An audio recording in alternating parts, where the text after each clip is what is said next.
You really need grown-ups for this. It's not going to be complicated. You're going to totally get it. And then we'll open up the phones a little later. But we're going to start with a movie review, okay? It's the documentary that's been the talk of the town and the top of the talk shows. Sure, Variety magazine is reporting that we in the press are now forbidden to be able to see the documentary at the Kennedy Center, formerly known as the Kennedy Center, because a sober analysis might leak out. But, ladies and gentlemen, I never say that.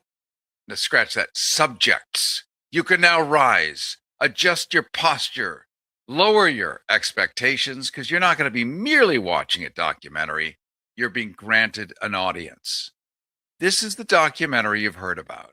It's about the Empress of the Ballroom, our First Lady, about whom the greatest documentary has ever been made. A soon to win every possible award documentary. Just watch. About the most astonishing woman to glide across the scorched marble floors of human history. A woman so luminous, so immaculately aloof, that even the camera seems to apologize before rolling. Amazon didn't merely buy this film, Amazon knelt.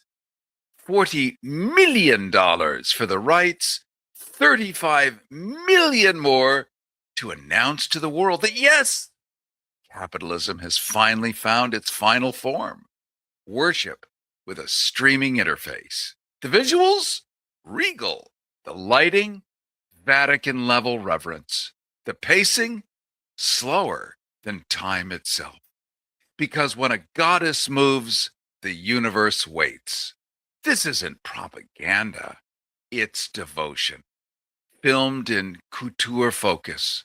Narrated in hushed tones. Usually reserved for relics and unexploded ordnance.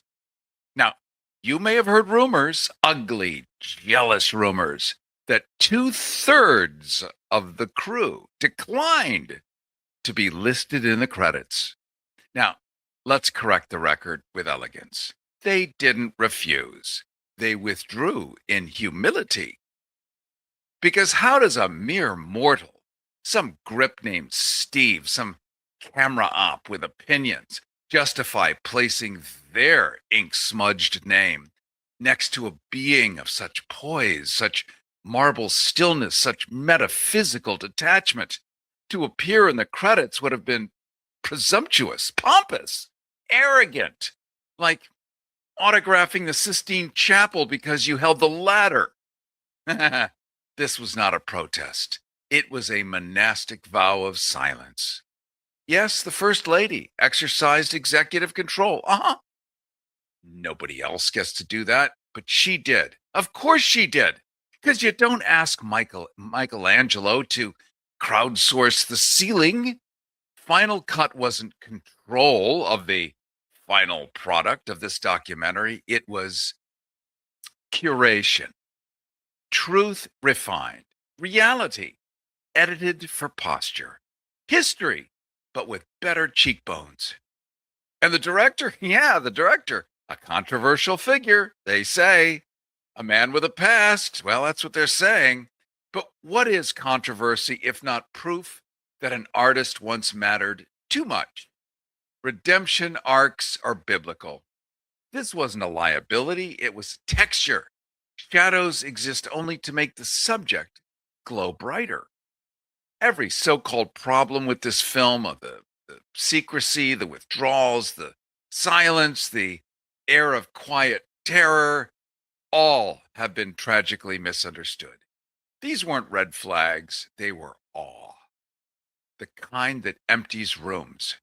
The kind of awe that makes professionals stare at their resumes and whisper, I am not ready. So when the credits roll, and they will roll faster than you expect, notice the absence. Feel it. That emptiness isn't scandal, it's reverence. This isn't just a documentary, it's a coronation reel, a cinematic genuflection. Proof that when history finally stops talking and just looks, she's already gone, leaving behind perfect framing, immaculate silence, and a country still trying to decide whether it watched a film or witnessed a visitation. So I'm sure you'll do whatever you can to make sure you see it. And you just got up to speed on the world's finest documentary. 2 hours of immaculate lighting and selective memory and a budget so large it could have fed a mid-sized democracy. Now, let's be clear. Most documentaries cost about 80 grand, not 60 million. This cinematic miracle is power, polished until it squeaks, reality upholstered, history rewritten by people who bill by the minute and sleep like angels. It's a beta test, a dress rehearsal for the future, a masterclass in how narrative replaces accountability, how wealth curates truth, and how the camera becomes a moral laundering device. Now, let's take that same instinct. Let's polish over consequence. Let's over optics, over humans, trust us over evidence, and inject it with artificial intelligence. It's the same playbook, bigger blast radius. The documentary tells you a past that never quite happened. AI is selling you a future you're not invited to negotiate. And both arrive with glossy promises. Both insist resistance is ignorant. And both assure you this is all for your own good. And if you're uneasy, if something in your spine is whispering that maybe the people narrating reality shouldn't also be programming it, well, you just relax. Listen, were you forced into getting a solar contract and now you just don't want it anymore? Maybe the solar company misled you. Or is your solar contract buried with hidden fees? Are you not saving the amount of money you thought you would on your energy costs? Don't worry. At the Solar Exit Hotline, we can help you cancel your solar contract, even if the panels are already installed. Our experienced legal team will review your contract and help you cancel it, possibly saving you thousands of dollars. You got to call right now for complete details. So listen, if you're not happy with your solar contract for any reason, we are here to help you cancel it. Call the Solar Exit Hotline now for immediate options to help you exit your solar contract. This call is 100% free.